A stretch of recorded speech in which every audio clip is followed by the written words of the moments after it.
Hello guitar players, my name is Nino Helfrich and today we take a look at string skipping arpeggios.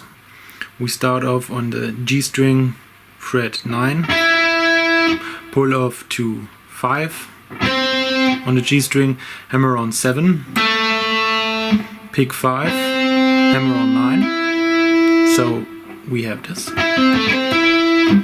Then we skip the B string, play 5 on the E, 8 on the E, hammer on, and then pull off back to 5. So the shape we're using is this one. And we're playing it 4 times.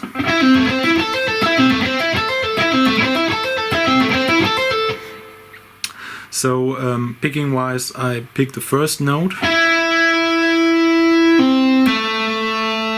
Then I pick basically fret 5 again, and when I skip the string I pick again, so I have only 3 pick strokes, which means the second time I play it I start with an upstroke instead of a downstroke, but that's just easier for me, so you can play it however you want. The second one is C major.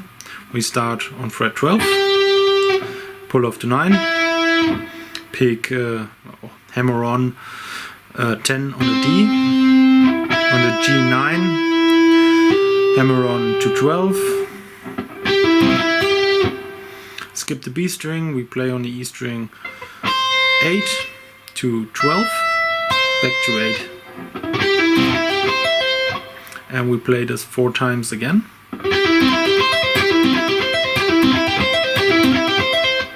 And if we combine these two, it sounds like this.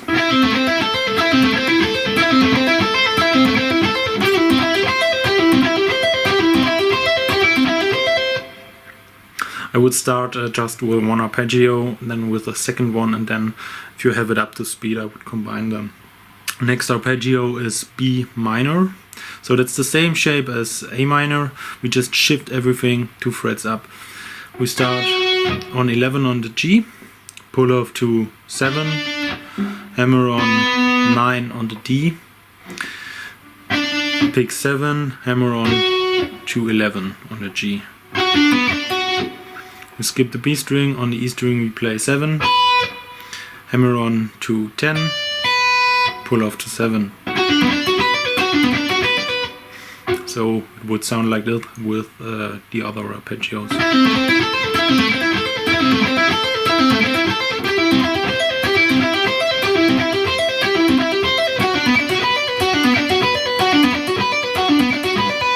And the last arpeggio for the section is D major, so that's the same shape as C major, just shift everything up 2 frets. So we have 14 on the G, pull off to 11, hammer on fret 12 on the D, 11, 14 on the G, skip the B string, and on the E string we play 10, hammer on to 14, pull off to 10. We play the whole section twice, so if you played your D major, you just start the whole section again. So I play it once so you can hear what I mean.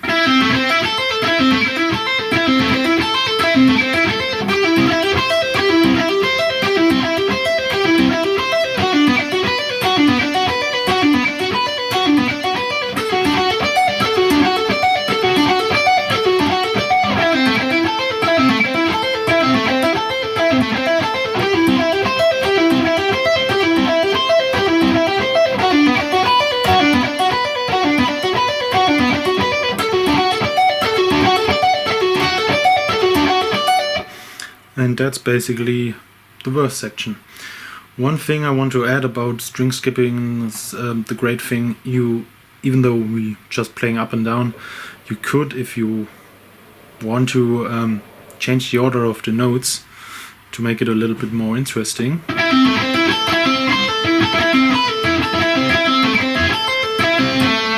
And that's the thing that you can't really do if you just do sweep picking. because that's just playing up and down. But for this section it's a quite long section, so I just played it up and down because it's already a really good workout for your left hand, and I don't want to make it even more complicated. So the next section would be the pre-chorus, and the first arpeggio is E minor, so that's the same shape like A minor and B minor. We just start on 16 on the G, pull off to 12, hammer on 14, 12 to 16 on a G again, so we have this, skip the B string and play 12 on the E, hammer on to 15, pull off to 12. So we played this twice only, not 4 times. Then we go to C major, play this one twice. We already had this arpeggio in section 1, in the verse section. Then we go to D major, we had this one already. And we play B minor twice. All of these arpeggios we had in the verse section. So the section so far would sound like this.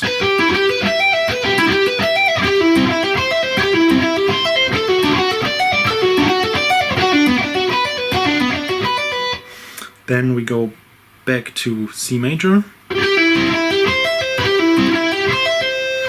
And we're using chromatic steps now with the backing track, so the next shape looks like this. That's 12 on the G, pull off to 9, hammer on 11, pick 9, hammer on to 12, skip the B and play on the E string, 9, 12, 9. So with the C major arpeggio together it would sound like this.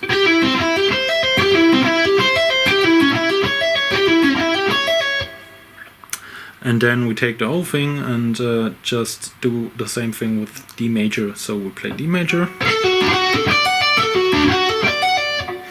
And then we take this shape, move it up 2 frets. So we have 14 on the G, pull off to 11. Hammer on 13, play on the G string again 11, 14 and 11, 14 on the E string. This arpeggio we're only playing once, so if you played it once you just hammer on 14 on the E string to finish the whole section. So the pre-chorus would sound like this.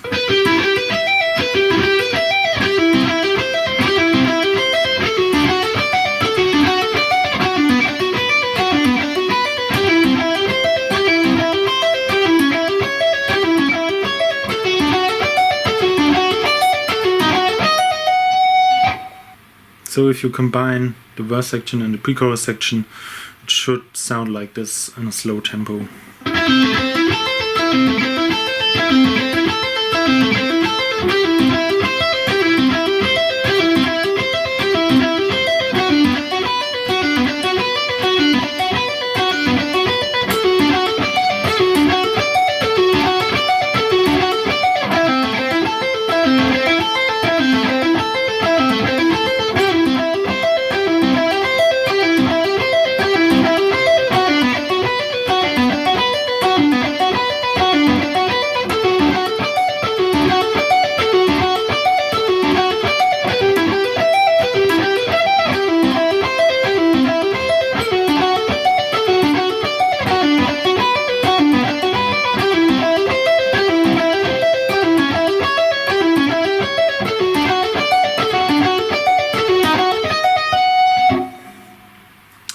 And now up to speed with the full track.